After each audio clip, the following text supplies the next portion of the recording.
Assalamu alaikum. I've had a lot of people asking me exactly how I reverted, and I know you've probably heard a million revert stories, but we all have our own, and this is mine. So growing up, believe it or not, I came from an extremely closed-minded racist family. Dad's family in the KKK, Confederate flag hung above my couch, and my mother was a Yankee. She was a Christian, but she didn't really go to church or do any of these things. And my father, he's an atheist against everything in the world that has to do with God. Honestly, I don't really know what he even believes in, but whatever, to each their own. Growing up, I searched God. At 9, I saved myself. I asked for God into my heart to save me from this horrible life, and that was a choice that I made all by myself. I continued in the Christian church, non-denominational, and I was asking a lot of questions that no one could give me answers. I didn't understand the Trinity. I didn't understand why, my pastor would say, don't go to this church. They're crazy. They do things there that we don't accept. That doesn't make sense to me.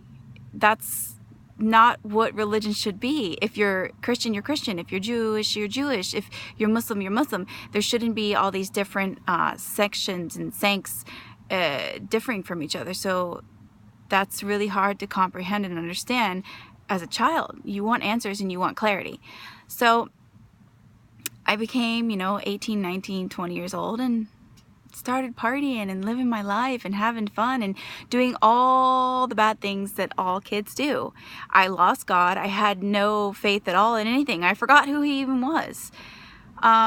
Later on, I became a mother and I got divorced. That life kind of stayed with me.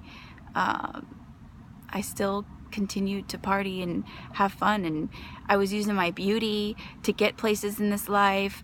I was using my body and just being a woman to do something in this life, and it didn't work. It didn't get me anywhere, and I soon started feeling alone, and I felt like the people around me weren't really real and they weren't there for me, and I felt alone. And it was sickening. So I went back to the church. And all I noticed in the churches that I was going to was the pastors collecting money.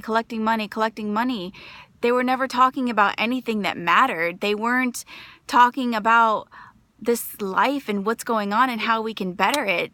They were just collecting money. That, to me, is wrong. Having a video camera inside of your church, videotaping people dancing and waving flags and playing rock music was not right for me. So it pushed me away again. But then I met someone who is Muslim, and I saw that their life was guided differently than everyone around me. They didn't live this life for themselves. They lived this life for God. And they never once told me convert or revert. I say convert because there's a lot of people who don't understand that word, but revert. They never pushed the religion on me. They never pushed anything on me.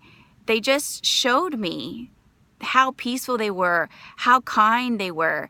And I got interested. So I picked up a Quran and I read it. And it didn't take very much of it for me to say, wait, this makes sense. The Bible never made sense to me, but the Quran made sense. It gave me guidance. It showed me how to live my life, how to treat my family, how to treat a husband, how to treat my friends, how to grow up, how to raise my children, how to be a good human being. And I never once picked out the bad things. Many people say, oh, the Quran says this, kill people and behead people.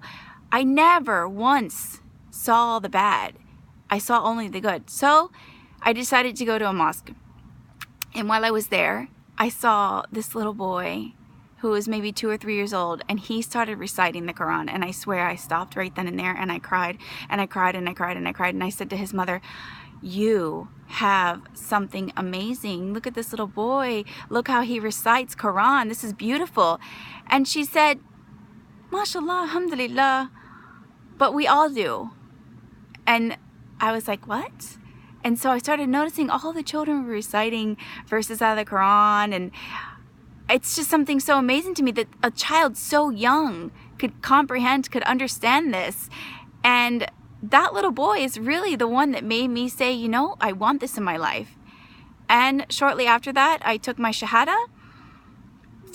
And the minute that I said my Shahada, every fear, every loneliness I had just left me. And I didn't feel it anymore. And I knew what my purpose in this life was. And I knew why I needed to be here and to choose Islam. And it changed my life forever. It did take me a very long time to like embrace the hijab. I think at first for me it was like, ooh, something cool, something different, let me put it on. Now I wear it with pride and I love it and I feel so amazing. And I don't wear it because a man has told me to. I don't wear it because my husband beat me to wear it or forced me to wear it. I wear it because I love it. I love going to the store and buying a new hijab and not having to do my hair, of course.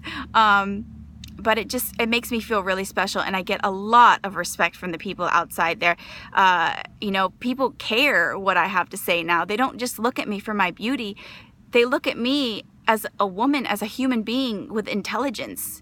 I chose this religion because it's what's best for me. And I had said this before in a prior video. It's what's best for me, and I love it, and I wouldn't change it for the world. But I do want to say something to all the Muslim women out there. Please be careful what you do to the women who have just reverted. Please don't push them away. Please don't tell them, don't do this, don't do that, don't do this, don't do that. You are pushing them away with these words. Islam is not hard.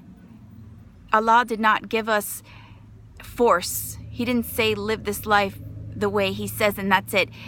We are all at a different stage and we are all going to get there eventually. Do not push other Muslims away. Don't say mean things to them and don't force them. Don't complain that they're not wearing hijab. Don't complain that they have makeup on. Let them be and guide them instead of pushing them away. Thank you so much.